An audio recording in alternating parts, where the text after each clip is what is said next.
নমস্কার। আজকের অংশ শুরু করছি মহাভারত কিছু তথ্যের। আমরা আগের দিন কি দেখেছিলাম? আগের দিন দেখেছিলাম যে মহামতি ভীষ্ম উনি কুরুক্ষেত্রে শরশয্যায় শুয়ে যখন বুঝলেন যে উত্তরায়ণ আগত প্রায়, এবার তো আমাকে এই পৃথিবী ছেড়ে চলে যেতে হবে, তখন তিনি বড় জোরে ভগবান শ্রীকৃষ্ণ সেই পরমাত্মাকে বন্দনা করতে শুরু করলেন। সেই পরমাত্মাকে বন্দনা কিভাবে করলেন আগের দিন বলেছি। এটা আমাদের শাস্ত্রে খুবই ইম্পর্টেন্ট ধরা হয়, এই জন্যে যে বিভিন্ন জায়গায় এই ভীষ্মের যে কৃষ্ণ স্তুতি, এই স্তুতি দিয়ে ভগবান শ্রীকৃষ্ণের পুজো করা হয়। তো আমরা সেই ভীষ্মের স্তুতির কিছু অংশ, এটা যথেষ্ট দীর্ঘায়ত, একদিনে শেষ করা যাবে না, প্রথম কিছুটা অংশ আজকে পড়ছি। ভীষ্ম বলছেন, আর আরিরাধৈষু কৃষ্ণং বাচং জীবদীশামীয়ং তয়া ব্যাস সমাসিন্না প্রিয়তং পুরুষোত্তম। শরশয্যায় শুয়ে শুয়ে ভীষ্ম বললেন, পুরুষোত্তম কৃষ্ণের আরাধনায় আমি সংক্ষেপে বা বিস্তৃত যাই স্তুতি করি, তা যেন তাকে তুষ্ট করে। আর উনি বলতে চাইছেন, আমি তো শরশয্যায়, আমাকে কৃষ্ণের যথাযথ পূজা অর্চনা করার জন্য সামগ্রী তো আমার কাছে নেই। সুতরাং আমি আমার কথা দিয়েই তাকে স্তুতি করছি, এবং প্রিয়তাং পুরুষোত্তম, এবং সেই পুরুষোত্তম যেন তাতে তুষ্ট হন। এবার উনি বলতে শুরু করলেন, শুচিং শুচিপদং হংসং তৎপদং পরমেষ্ঠীনম युक्ता সর্বাত্মনাত্মানং তং প্রপদ্যে প্রজাপতি। তুমি সূচি, তোমার কাছে পৌঁছনোর পথ সূচি। তুমি পরমহংস, জীবজগতের পালক, পরমেষ্ঠী অর্থাৎ ব্রহ্মা, সর্বজীবের আত্মা। তোমার চরণে আমি আমাকে সমর্পণ করছি। আগে যেটা আগের দিন বলেছিলাম, এই মহাভারতে যে শ্রীকৃষ্ণের পূজা করা হয়েছে বিভিন্ন জায়গায়, সেটা ওনাকে প্রেমের ঠাকুর হিসেবে পুজো করা হয়নি, বৃন্দাবনের শ্রীকৃষ্ণকে পূজা করা হয়নি। এখানে কুরুক্ষেত্রের শ্রীকৃষ্ণকে, যিনি পরম ব্রহ্মের অবতার, সেই শ্রীকৃষ্ণকে পূজা করা হয়েছে। বিশ্ব আরো বলে যাচ্ছেন, অনাদ্যন্তং পরং ব্রহ্ম ন দেব নশ্বয় বিদু এক বেদ ভগবান ধাতা নারায়ণ হরি। তুমি আদি অন্তহীন পরম ব্রহ্ম, দেবতা ঋষিরাও তোমাকে সম্যক জানে না। একমাত্র জীবকুলের বিধাতা শ্রী নারায়ণ হরি তোমাকে জানেন। নারায়ণাৎ ঋষিগণা সিদ্ধ মহরগ দেবা দেবস্য যস্যৈব ইয়ং বিদু পরমাব্যয়ম। হে পরমাব্যয় পুরুষ, একমাত্র বিধাতাই তোমার তত্ত্ব জানেন। আর কোন কোন ঋষি, সিদ্ধ মহাপুরুষগণ, দেবতা এবং দেবর্ষি তোমাকে জানেন। এমনকি উনি বলছেন, সব দেবতা দেবর্ষিও কিন্তু তোমাকে জানে না। আমি সেই তোমার স্তুতি করছি, তুমি আমার উপরে তুষ্ট হও। দেবদানব গন্ধর্ব যক্ষ রাক্ষস পণ্যগ ইয়ং ন জানন্তি কো হেষু কুতো বা ভগবান ইতি।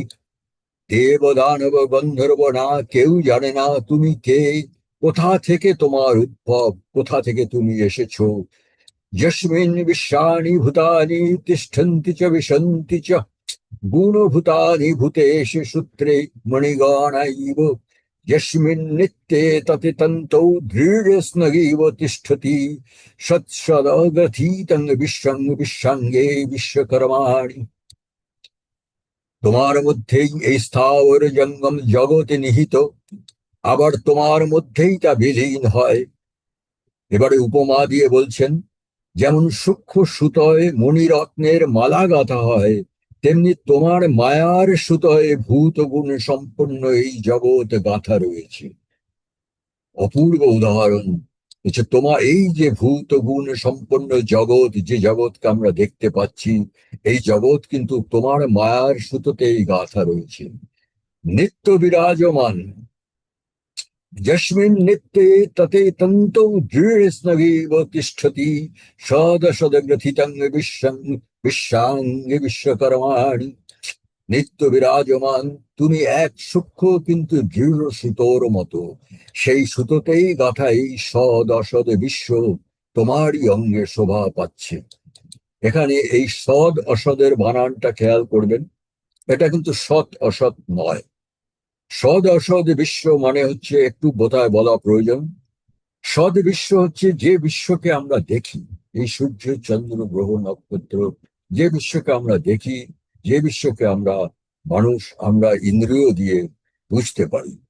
আর অসদ বিশ্ব হচ্ছে, শাস্ত্রে বলেছে, এবং খুব ইদানিং কালের যারা কোয়ান্টাম ফিজিক্স নিয়ে গবেষণা করছেন তারাও বলেছেন যে, যে বিশ্বকে আমরা দেখছি এছাড়াও আর একটা বিশ্ব আছে, এবং এর মধ্যেই আছে, সেটা হচ্ছে অসৎ, যাকে আমরা দেখতে পাই না, যাকে আমরা দেখতে পাই না, যাকে আমরা বুঝতে পাই না। ফিজিক্সের ভাষায় বলা হয় ডার্ক ম্যাটার এবং ডার্ক এনার্জি, যার কোনো প্রকাশ নেই। এবং ফিজিক্সের ভাষায় গবেষকদের মতে এই বিশ্ব জগতের, এই বিশ্ব ব্রহ্মাণ্ডে শতকরা মাত্র 10 ভাগ সৎ, যা আমাদের সামনে প্রকাশিত, আর 90 ভাগই হচ্ছে অসৎ, যা আমরা কোনোদিনই বুঝতে পারবো না, কোনোদিনই দেখতে পাবো না। ভীষ্ম তার স্তুতি করে যাচ্ছেন, হরিং সহস্র শীর্ষং সহস্র চরণে ক্ষণম সহস্র বাহু মুকুটং সহস্র বদন উজ্জ্বলম। সেই শ্রীহরির সহস্র শির, সহস্র চরণ, সহস্র চক্ষু, সহস্র বাহু, সহস্র মুকুট, সহস্র উজ্জ্বল মুখমণ্ডল। এই যে সহস্র শির, সহস্র মুখ, এর অর্থ এই নয় যে শ্রীহরির 1000টা মাথা। এর অর্থ এই যে আমরা এই ভূমণ্ডলের, এই বিশ্ব ব্রহ্মাণ্ডের যেখানেই যাব, সেখানেই আমরা সেই শ্রীহরিকেই দেখতে পাবো, তাই আমাদের মনে হবে যেন সেই ভগবান শ্রীহরির বোধহয় হাজার হাজার মুখ, হাজার হাজার হাত, কারণ আমরা যেখানেই যাই তাকেই দেখতে পাই। যেরকম আমরা যেদিন আকাশে চাঁদ ওঠে, আমরা যেখানেই যাই, বহু দূরে গেলেও সেখানেই চাঁদকে আমরা দেখতে পাই। যে ছোট শিশু, যে এখনো চাঁদ সম্বন্ধে বিজ্ঞান ভিত্তিক কিন্তু কিছু জানে না, সে কিন্তু মনে করতে পারে এ অনেকগুলো চাঁদ, আমার বাড়িতেও একটা চাঁদ, আর এই মাঠেও আর একটা চাঁদ। এই সহস্র শির সহস্র চরণের ব্যাখ্যা বা ভাষ্য হচ্ছে তাই। তারপরে বিশ্ব বলে যাচ্ছেন, প্রাহুর নারায়ণ দেবং জং বিশ্বস্য পরায়ণম অনিয়সম অনিয়বাংশ স্থবিষ্ঠং চ স্থবিয়সম গরিয়সং গরিষ্ঠং চ শ্রেষ্ঠং চ শ্রেয়সামপি। দেব নারায়ণ নামে কথিত তুমি এই বিশ্বের আধার। তুমি সূক্ষ্মের চেয়েও সূক্ষ্ম, স্থূলের চেয়েও স্থূল, গরিষ্ঠের চেয়েও গরিষ্ঠ, শ্রেয়র চেয়েও শ্রেয়। মানে তুমি আমাদের মা পরিমাপের অতীত। যং বাকেষু নিষৎসুপনিষৎসু চ গৃহণন্তি সত্যকর্মাণং সত্যং সত্যেষু সামসু। বাক অনুবাক নিষদ উপনিষদ ঋক ও সামবেদে তোমাকেই সত্য ও সত্য কর্মা বলেছে। এখানে একটু ফুটনোট আছে, বাক অনুবাক।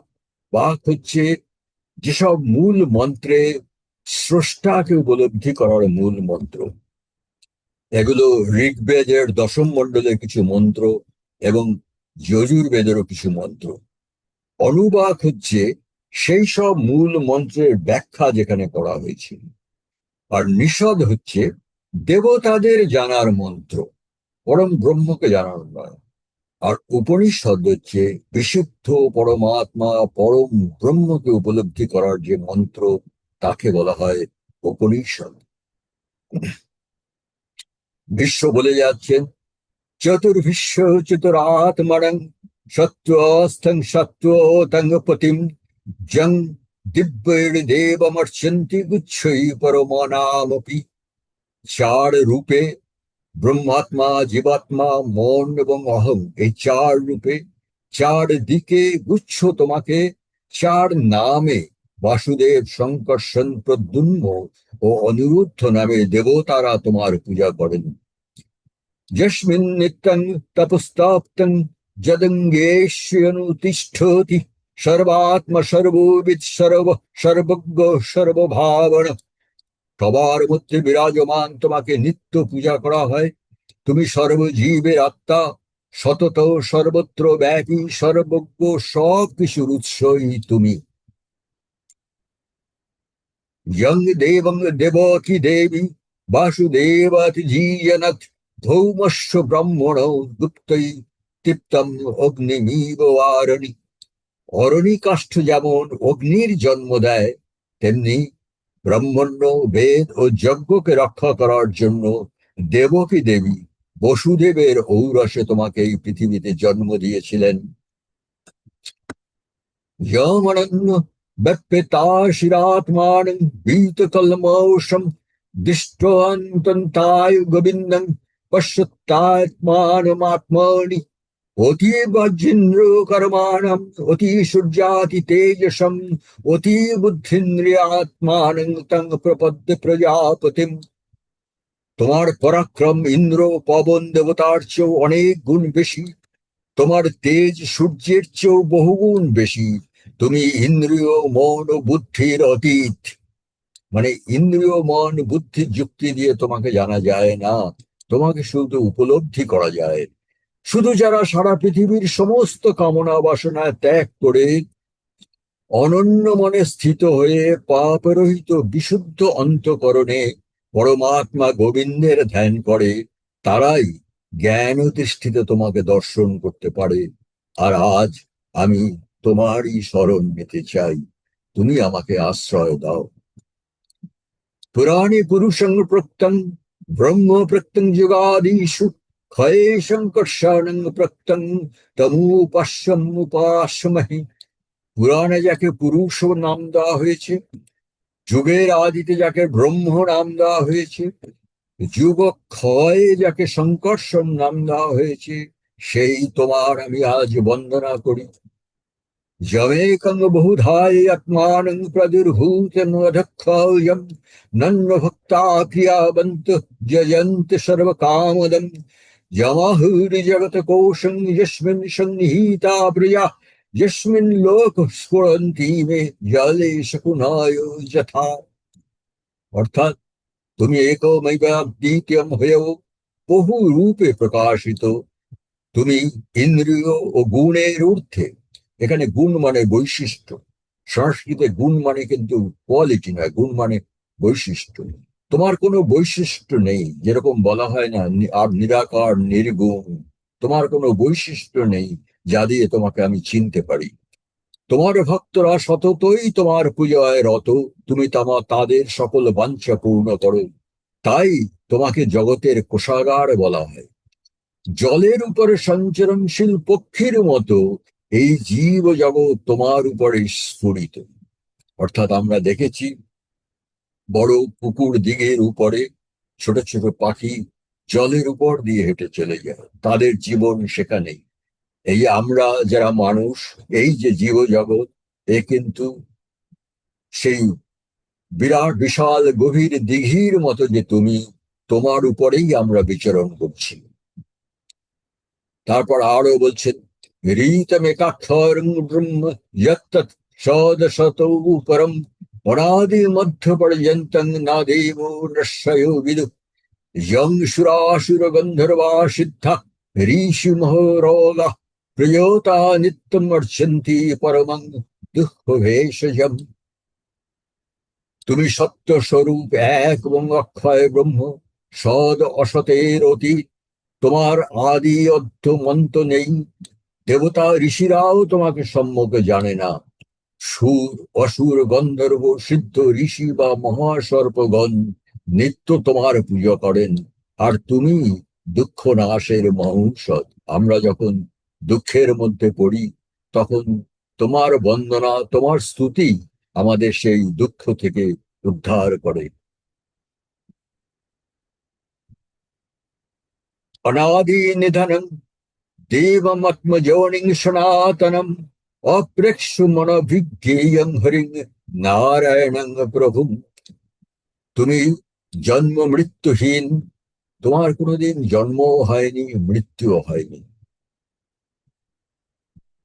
কারণ যে ছিল না, এ কথাটা অর্থ এই, যা ছিল না সেটা যখন আসে তখন বলা হয় সে জিনিসটার জন্ম হলো।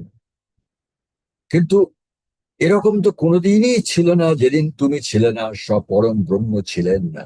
সুতরাং ওনার কোনোদিন জন্ম হয়নি। উনি স্বয়ম্ভু, উনি চিরকালই আছেন, আর উনি মৃত্যুহীন। তুমি জন্ম মৃত্যুহীন, স্বয়ম্ভু দেবতা, তুমি সনাতন, চিরকাল তুমি আছো। তুমি অদৃশ্য, মন ও বুদ্ধির অগোচর, সর্বহর হরি। তুমি সবকিছু হরণ করো, তাই তুমি হরি।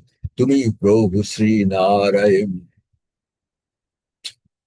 यं वै विश्वस्य कर्तारं जगतस्थूषङ्गपतिं वदन्ति जगतोऽध्यक्षमक्षरं परमं পদম। তুমি বিশ্বের অধিকর্তা, স্থাবর জঙ্গম সমস্ত কিছুর অধিপতি তুমি। তোমাকেই বলা হয় জগতের অক্ষয় অধ্যক্ষ, আর তুমি জীবের পরম গতি। হিরণ্যবর্ণঞ্জং গর্ভম নোদিত্য দৈত্য নাশনম একং দদশোধা যজ্ঞে তস্মে সূর্যাত্মনে নম। তুমি স্বর্ণকান্তি, অদিতির গর্ভ প্রসূত, দৈত্যনাশী, এক এবং অদ্বিতীয় হয়েও দ্বাদশ বার দ্বাদশ অবতার রূপে তুমি জন্ম নিয়েছ। সূর্য স্বরূপ তোমাকে নমস্কার। অর্থাৎ যেখানে বলছে সূর্যাত মানে নম, তুমি সূর্য, সেই সূর্য স্বরূপ তোমাকে নমস্কার। তারপরে বলছেন শুক্ল দেবান পিতৃন কৃষ্ণে তর্পয়ত মৃতেন যা যস্য রাজদিজাতীনং তস্मै সোমাত্মনে নমঃ। তুমি শুক্ল পক্ষে দেবতাদের উপর আর কৃষ্ণ পক্ষে মৃত আত্মাদের উপরে অমৃত বর্ষণ করো, মানে তোমার আশীর্বাদ বর্ষণ করো। তুমি দ্বিজাতিদের রাজা, সোমস্বরূপ, তোমাকে নমস্কার।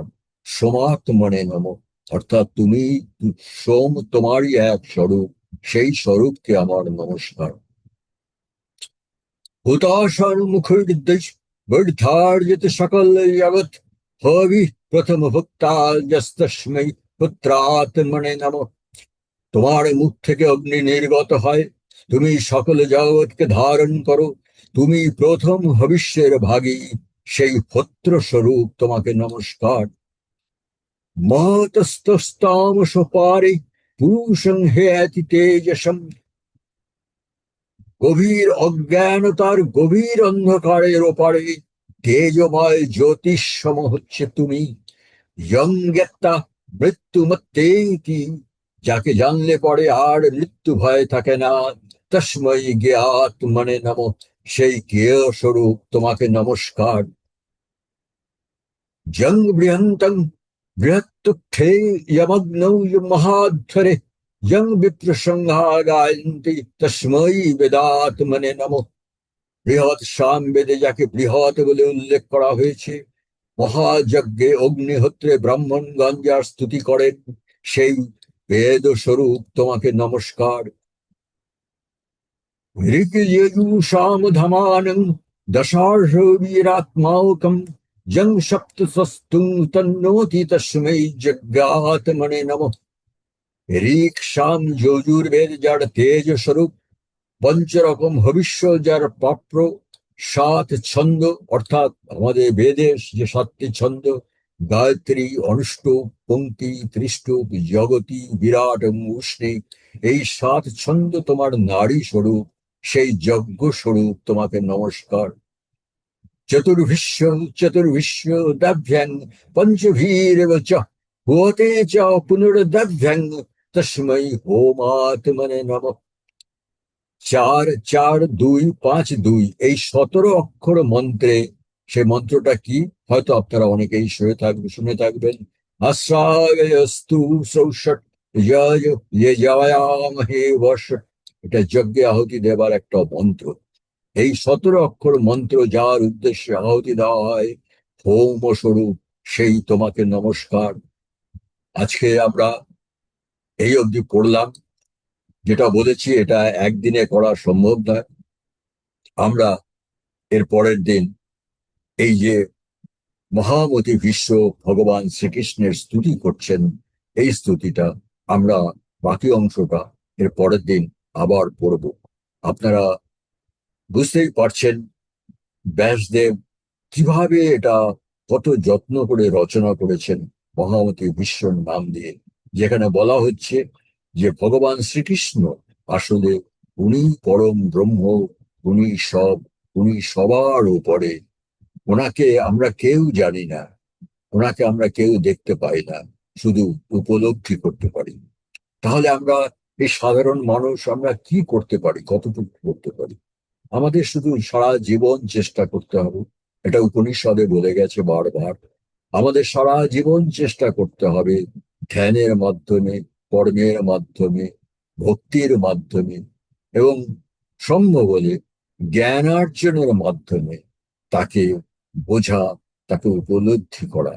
এবং উপনিষদে বলে যারা এই যে কোনো একটা মার্গের পথে শেষ পর্যন্ত যারা পৌঁছতে পেরেছে, তারা জ্ঞান দৃষ্টিতে পরমাত্মাকে জ্যোতি স্বরূপ নিজের সামনেই তারা দেখতে পায়। সেই দিনের সেইটাই হচ্ছে আমাদের এই মনুষ্য জন্মের কর্তব্য। আজকে এখানেই শেষ করি।